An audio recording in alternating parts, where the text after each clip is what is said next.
What up, Wizards? Got yet another batch of Tarkir Dragonstorm spoilers for you today, but we are getting close to the end. As a matter of fact, tomorrow we should have the entire set previewed, and around 8 p.m. Eastern Standard Time or so, I'm going to take to twitch.tv/spmtgdev, and I'm going to rate every single card in this stinking set. Well, it's not. It's actually one of the best smelling sets we've had in a while, so I imagine that average score is going to be relatively high. Come check it out if you want to. We'll all be there around 8 p.m. EST, but if you can't make it, don't worry. VOD's going to be on YouTube relatively shortly thereafter. But today we've got one more good batch of spoilers. About 12 cards is all we have to look at, but a lot of them there is some real quality. And for the second day in a row, I have already recorded this video sitting on the couch and had microphone issues that are entirely a result of my own stupidity. So here I am recording the video a second time, sitting at my computer, rather than recording a 10 cards rated video, which I really ought to be doing. I'm sorry if you missed the series. I'm getting back to it as quickly as I can. But for now, we are going to be looking at these cards. These are brand new, never before seen cards, which is really exciting. So with that in mind, let's take a look at some comments first. Good news is there's only 2 today, even though I'm not that impressed with them. At least we're going to get through them quick, right?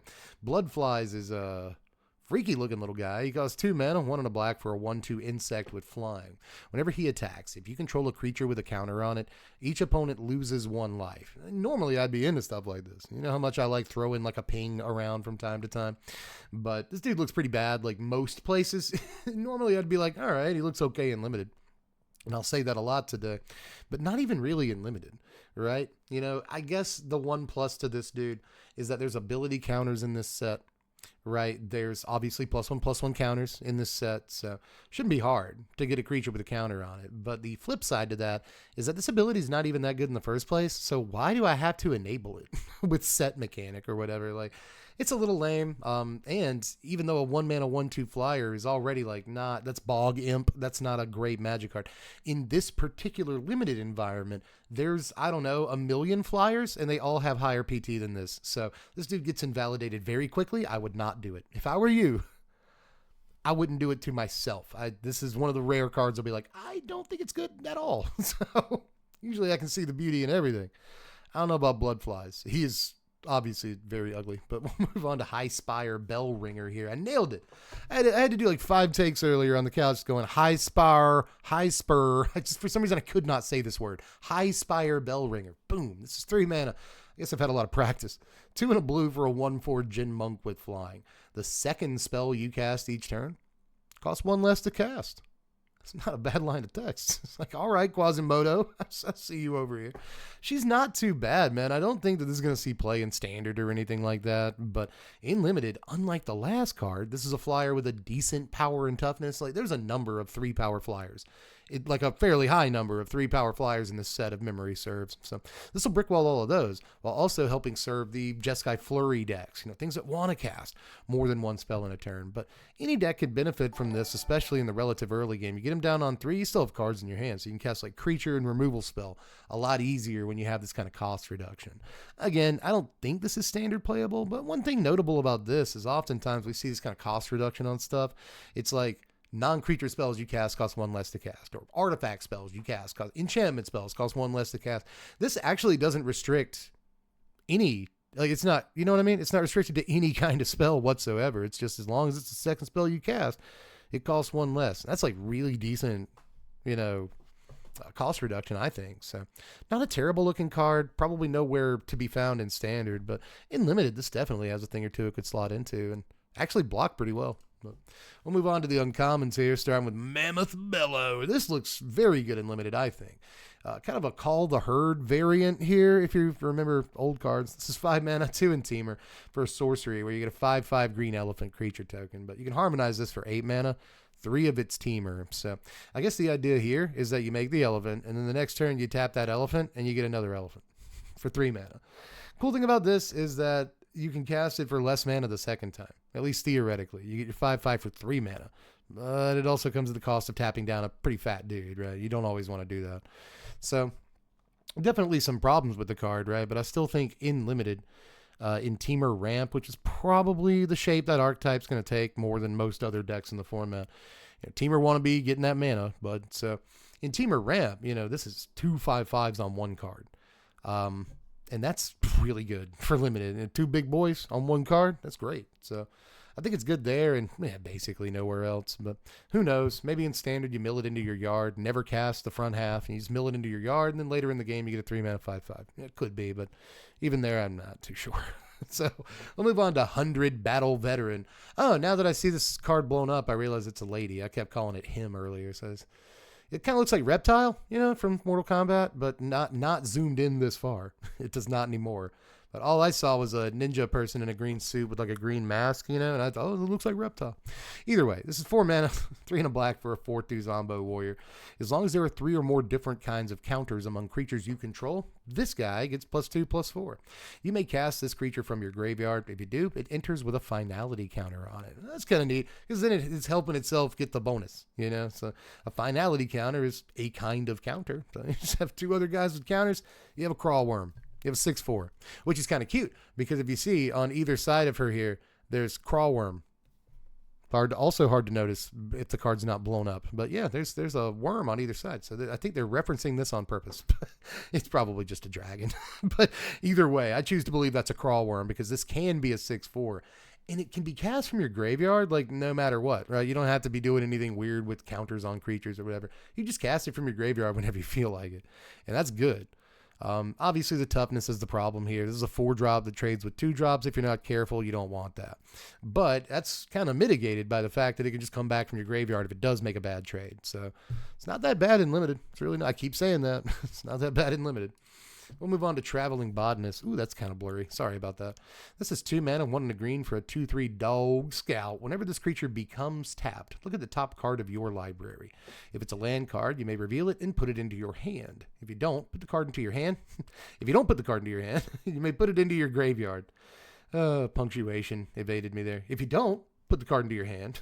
What are you talking about? So if it's not a land, you can put it into your yard. So it kind of works like Surveil or a map token even. Which is kind of neat. And I also want to point out that it's not whenever it attacks. It's whenever it becomes tapped. So you could put this cool dog with the cool art and all that stuff into your like Agatha Soul Cauldron deck and give it a activated ability. And then continue looking at the top of your library like more than once in a turn and get lands and stuff. If this put them into play, I'd be really interested, but it just puts them into your hand. So I think it's more of a 2-drop in limited with a not embarrassing power toughness. 2/3 is a pretty decent rate for 2 mana there.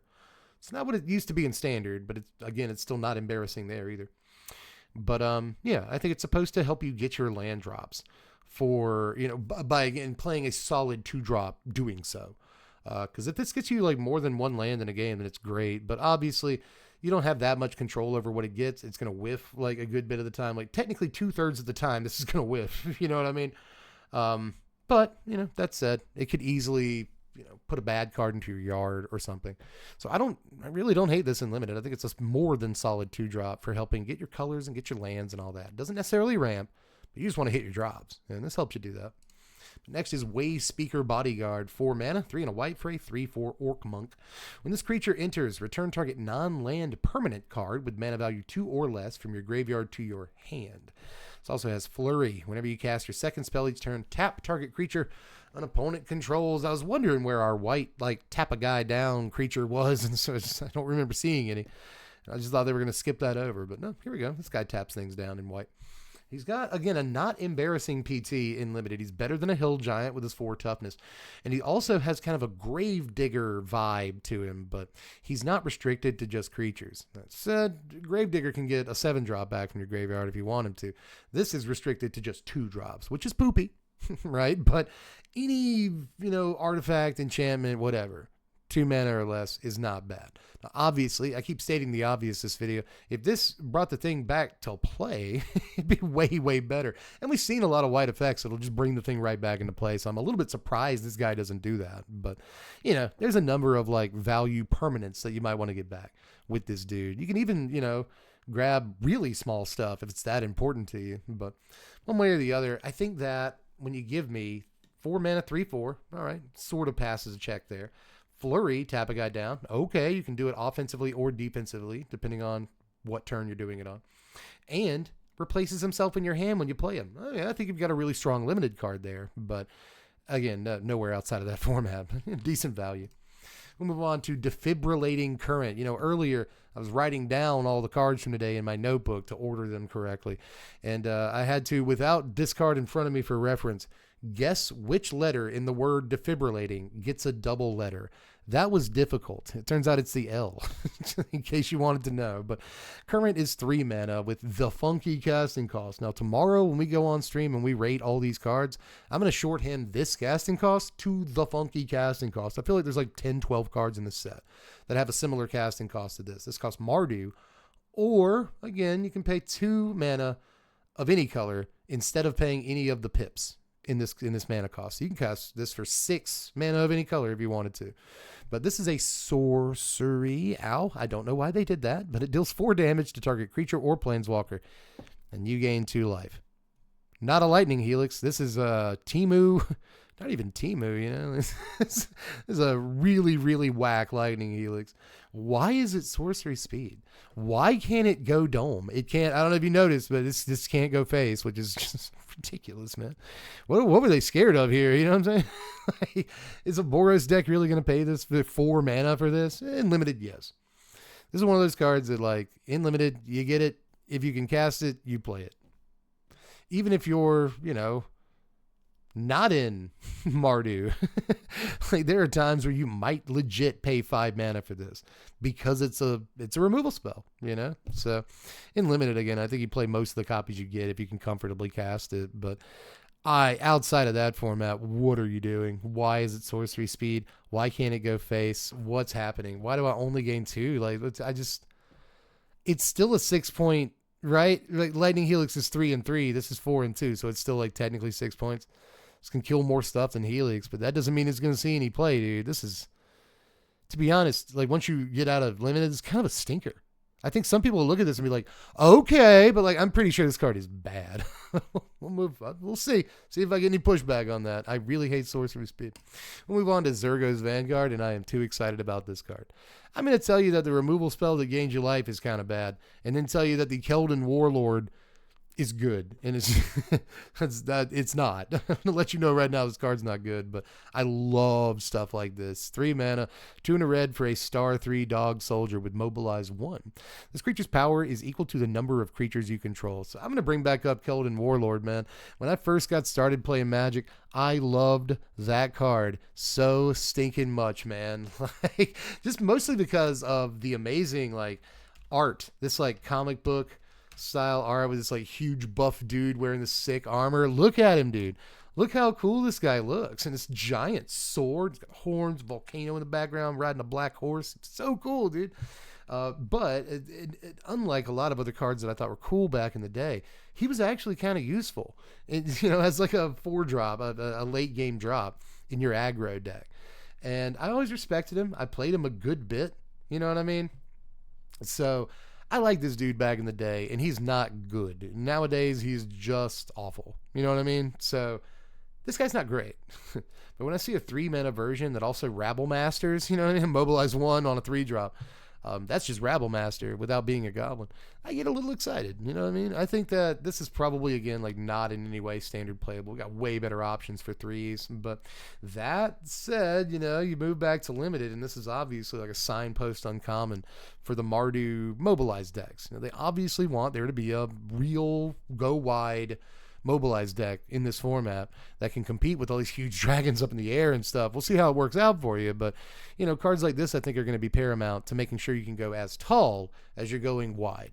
So important card for that specific archetype and archetype in limited, but probably not standard playable, which is really sad because, again, dudes like this are awesome. It's a dog riding a spider. I just realized that's sick. Either way, dude, I like this guy. I give him the honorary 5 of the day. Right? But we'll move on to Shocking Sharpshooter here. This is 2 mana, 1 and a red for a 1/3 human archer with reach. And it's also my favorite uncommon of the day. There's a reason I haven't read you the rest of this text box. That's a relevant bit. But, if you've already seen the spoilers today, you had to have guessed that the Impact Tremors Variant was going to be my favorite card of the day, because the other bit of this box is whenever another creature you control enters, this creature deals 1 damage to target opponent. So let's dig into the phrase target opponent there, because this isn't quite an Impact Tremors in Commander. This isn't quite an Impact Tremors. Doesn't say each opponent. A War Leader's Call, which I believe says each opponent. Corpse Knight. Corpse Knight might be the closest analog to this, really. And Corpse Knight also says each opponent. It's a 2-drop. Each opponent loses 1 life whenever another creature you control enters. So, again, super close analog, but that each opponent is going to matter in Commander. That said, I don't think that stops this seeing Commander play. This is still like a really, really fun, reliable, like just, I'll say fun again. I think it's worth saying twice. It's so fun to have exactly this triggered ability on your side of the table, especially in your tokens deck or whatever. In 1v1s, though, we give to Standard, baby. I'm going to flip the script because all video I've been like, well, probably not good in Standard. You get to Limited, though, but we can do some stuff. This card, probably not amazing in Commander, but still somewhat playable. You get to 1v1s like Standard, we are off, baby. We have got effectively 12 Impact Tremors effects in Standard. We've got some more, but we got 12 like decent ones, right? We got Impact Tremors itself, this as well in the 2-drop slots. If you miss your Impact Tremors, you probably still get an Impact Tremors effect, but you know, turn 3, you got War Leader's Call if you need to do that. So 12 of these effects is like borderline dangerous, right? Good thing about this too is that he's actually a creature. If you go Impact Tremors into War Leader's Call on 3, well, you still haven't triggered either one of them, and you're about to die to that aggro deck over there. Watch out. So that's a problem. It's a little too slow. This dude actually triggers Impact Tremors, actually triggers War Leader's Call, and if you have a call in play, this guy's a 2/4 reach. You know, like he's already blocking all the Deep Cavern Bats and Fairy Masterminds and a bunch of other like dinky flyers that we have in Standard right now. So that's where Siren Storm Tamer or whatever that guy's called. Spyglass Siren. Always get them mixed up. But yeah, he blocks a bunch of small flyers, right? But having an Impact Tremors on a body, you know, gift and a curse, right? Like Impact Tremors itself is going to be a lot stickier than this. But again, this will trigger itself. You know, you play one and then another, and the first one sees the other one or whatever because it's a creature coming into play. Impact Tremors into Impact Tremors does nothing. You know, where this at least does a damage in that when that happens. So I don't know, man. I think that a creature like an Impact Tremors on a body is good for Impact Tremors. So can't wait, dude. I'm not going to tell you this card's playable in Standard. It might not be. Probably isn't even. But I just, you know, these are my favorite effects in the world. Impact Tremors is in my like top 10 Magic cards of all time. Probably. Seriously. And is that true? Maybe. Seriously. But yeah, so when I see a card like this, I'm going to kind of like freak out slightly. It might be my altogether favorite card of the entire day. But we do have some rares to get to. 3 in all today from what we know so far. I'll reload Mythic Spoiler and MTG previews before we get out of here. But from what I understand, 3 rares left today. And one of them is kind of, all right, I guess this is fine. Another one is a Johnny card that you really got to wrap your head around, figure out the best stuff you can do with it. Those are exciting. And the third one's just a generically good card that I think is probably the best card of the day, all things considered. So with that said, let's move on to the all right one first. It's Mardu Siegebreaker, which I do think some people are going to be pretty excited about, especially considering we're about to be in that Final Fantasy set, and this man and the man beside him are obviously riding Chocobos. Those are Chocobos. You cannot tell me any different. But this is 4 mana, 1 in Mardu for a 4/4 human warrior with Death Touch and Haste. When it enters, exile up to 1 other target creature you control until this creature leaves the battlefield. Whenever this creature attacks, for each opponent, create a tapped token that's a copy of the exiled card attacking that opponent. At the beginning of your end step, sacrifice those tokens. So I think this smells like a card that was in the Commander product and got moved into the Standard bin. Because the way it's worded, right, it sure seems like a Commander card, or at least it could be played there, which I respect. I feel like even if you plan to print the card in a Standard, you can word more cards like this so they can be played in Commander. I won't be upset by it, but one way or the other.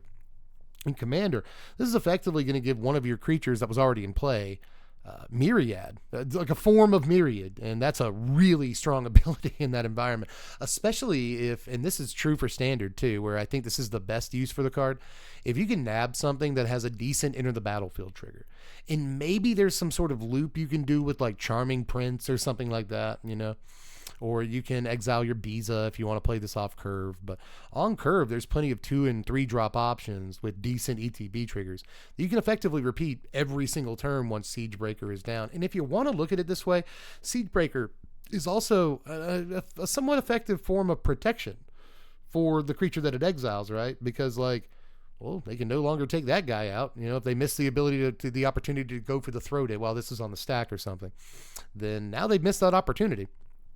and you get that guy every turn. If they kill the siege breaker, you get your guy back. You know, you protected him for that whole time. But obviously the problem is you got to come down on board presence. You have to have a good creature in the first place, or just a creature in the first place to exile with it. But this is, you know, the haste, I think, is the secret sauce on this one, because it comes down, you know, out of nowhere. No one planned for it most of the time, you know. So this can just, you know, really wreak havoc on a game if you're positioned well when you play it. Sometimes haste is just a phenomenal ability, and even if you don't exile anything with it, it's still, you know, 4 mana 4/4 death touch haste, which is like respectable, right? So not, I won't say a bad card. I just don't think it's quite right for standard, but that all really depends on what fodder is underneath the curve on it, or yeah, underneath the curve, up under it. And there might be something that I am just missing in these color combinations. You know, white has like Anointed Peacekeeper as a decent 3-drop, but you probably don't want to repeat that ETB trigger, you know, because why? You know, red has some decent ETB triggers, right? But not really that many that stick out right now. But again, could be missing something here. There could be just an unbelievable, you know, Mardu or Boros or something 3-drop that, you know, Imidane's Recruiter, you know what I mean? There could be something like that. And even then, I don't think this goes in Recruiter. But, you know, there could be something I'm missing that is just like a value storm that is ridiculous. So, again, I think the haste will help push this into standard play, but I don't know that it'll actually cross the finish line, you know. But we will move on to, if it had any evasion at all, maybe, but not quite. But either way, let's look at Lotus Light Dancers here. This is 5 mana, 2 and Sultai colors for a 3/6 zombie bard with lifelink. That is an interesting creature type. But it's also cool to see lifelink on a Sultai guy. You don't see that every day. But the really neat part of the card is that whenever it enters, you're going to search your library for a black card, a green card, and a blue card. Put those cards into your graveyard and then shuffle. So not into your hand. That would be a little bit busted. But in the right deck, this is effectively that. This is effectively draw 3 cards on a body for 5 mana. A 6-butt lifelink body. So this can stick around and block for a few turns. It's relatively difficult to get rid of through, you know, combat means or red removal or whatever. So not the absolute most removable creature in the world. And even if they do remove it, again, you effectively drew 3 cards. If you're doing it right, you can go get cards with a form of flashback or renew, right? You can go get renew cards and use their renew abilities out of your yard.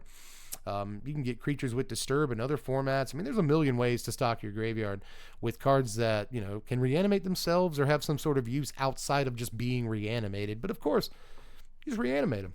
There's that too, you know? So there's a lot you can do with this, you know, unlike a card like Buried Alive, which is probably the closer analog here.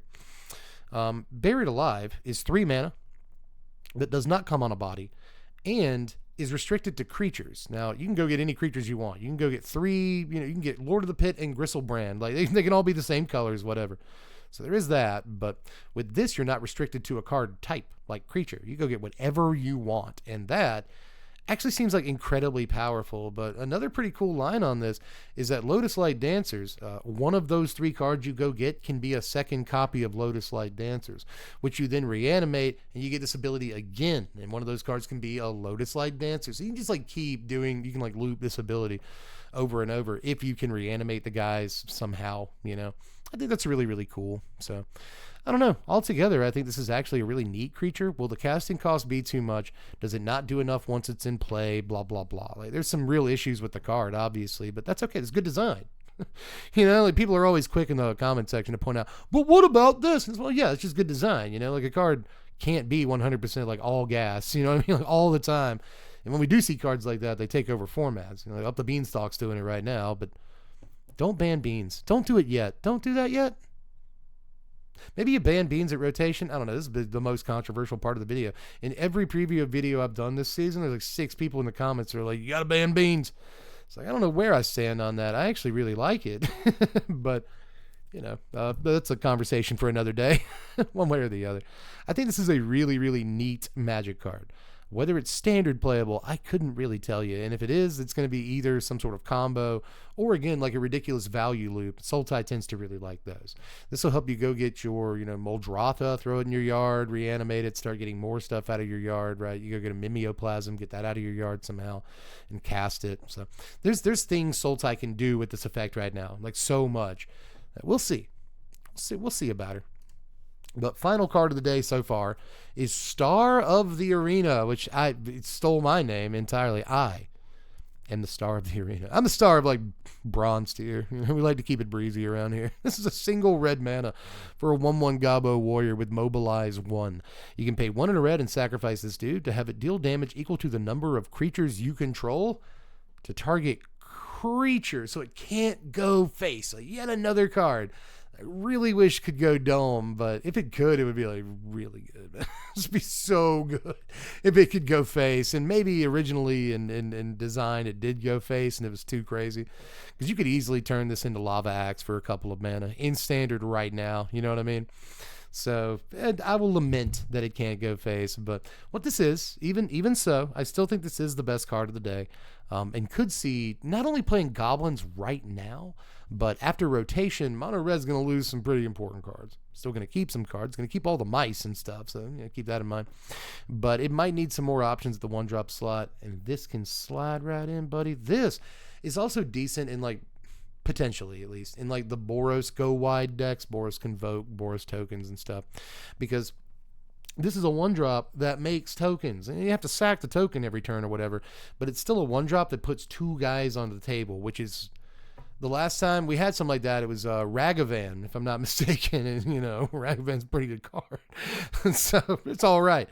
Did Ragavan even put, I'm thinking of a different card actually, but Ragavan is, if you want to use it as an analog for this card, this card's way worse than Ragavan. I'll say that much, but still, this is nowhere near that kind of power level. But what it is, I'll start over, is a 1-drop that puts multiple creatures onto the table throughout the game. That could be good for effects like Impact Tremors. That could be good for effects that count the number of creatures you have, like a Case of the Gateway Express or himself. He actually synergizes really well with himself, because this 1-drop is a removal spell. And like, it's a removal spell that could pretty easily do 4 to 5 damage, depending on what kind of build you're in. Are you in goblins? Are you in Boros tokens or whatever? Then like, yeah, you're dealing like easy bolt with it. Super duper easy bolt with this guy. So absolutely insane. He might be worse than I think, because like, you sacrifice him and then he deals damage equal to the number of creatures you control. So if I'm not mistaken, he does damage equal to the number of creatures you control after you sacrifice him. So like, if you want to deal 3, you have to have him and 3 guys. Easier said than done. So that's like the one critique I have of the guy, but a 1-drop with a relevant creature type that actually adds more to your board state, like I was talking about Rabble Masters earlier, guys. Rabble Master was like an amazing card. He puts a dude into play every turn, once a turn. This guy, that's 3 mana. This guy's 1 mana. This guy is your 1-drop. If you go first, you're getting a ridiculous amount of board presence. Again, even having to sacrifice the token every turn. You're getting so many dudes on board. Your Goblins deck that plays this on 1 and like Sear Slicer Goblin or whatever he's called on turn 2, the guy that makes a goblin at the end of turn if you attacked. And then turn 3, you're just going crazy making dudes, man. You got dragon fodder in your deck. You're going off. So in Goblins, and again, Boros Convoke, I think this could easily do like 4 or 5 damage with its ability. And a 1-drop that converts into that powerful of a removal spell is unbelievable, man. It really is. And like, the ability can be used at instant speed. So if you get in with him and he's like your only creature on the table, you get in with him, he can still shock a guy. Like, he can still sack to shock a guy because he made a token for you. So just like, this guy's crazy. Seriously. I'm messing around with this dude. He's also the perfect 1-drop for Impact Tremors decks, This into turn 2 Impact Tremors is just like, I kind of want to faint. You know what I mean? I need a rest at that. I'm going to swoon. I'm like a lady with the vapors, just thinking about stuff like that, dude. So unbelievably good creature here in a lot of ways. Not sure that it immediately sees standard play in like a mono red, but again, this has multiple homes outside of that deck, and once we get rotation, we'll see about it. Also think he's pretty good in like Goblins decks and Commander. We're always looking for decent 1-drops in that deck. We have to resort to some pretty bad ones some of the time. This guy's amazing, dude. Really, especially in Commander, where you're gonna have like 12 goblins at some point in the game. This guy can take out anything at the table. So just absolutely insane. Also, quick tech here. Note that in Commander, he can hit your own like Boros Reckoner. That's cool. But in Standard, he can hit your own, like Screaming Nemesis or something. Does it even work that way? Does Screaming Nemesis work that way? I don't know if it does. But either way, you know what I'm trying to say. If you deal damage to a guy like that, then you can just like convert that into damage at your opponent. And Screaming Nemesis is a really good card right now. Since I have to reload Mythic Spoiler anyway, I'll go ahead and look at Scryfall. I want to know if you can do that. Screaming Nem. Whenever it's dealt damage to any target. Okay, so whenever it's dealt damage, it deals damage to any target. Okay, so you can do that. I'm not dumb. You can star the arena, hit your own Screaming Nemesis, and then convert that into damage to your opponent. So, like, maybe it can go face, you know?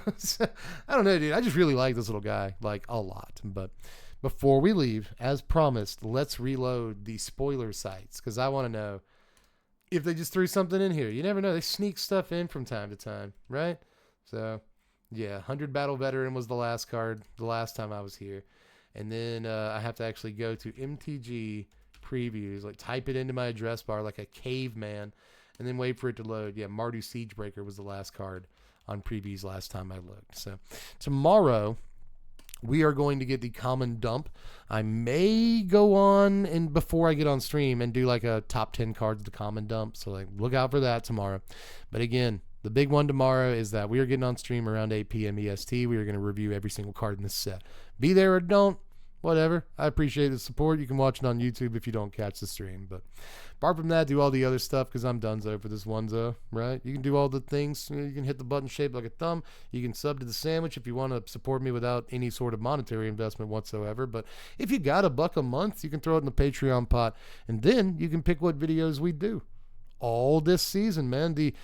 This is going to sound depressing, but in some ways, the final pure Magic the Gathering standard season of all time. You know, we're going to get Final Fantasy after this, and then Avatar, The Last Airbender, and a bunch of other stuff that goes direct to standard. So this will be the last, like, purely Magic the Gathering sets standard of all time. And if you want to affect YouTube history, and in fact, standard history itself, then just throw $1 in the Patreon pot. Leave a link in the description for you if you're into it. You can vote on what content we do this season. But basically, Itsky Lewitsky, so I will catch you cats later. I'm Deb from The Place. Thanks for watching, Wizards. Spread love and be kind.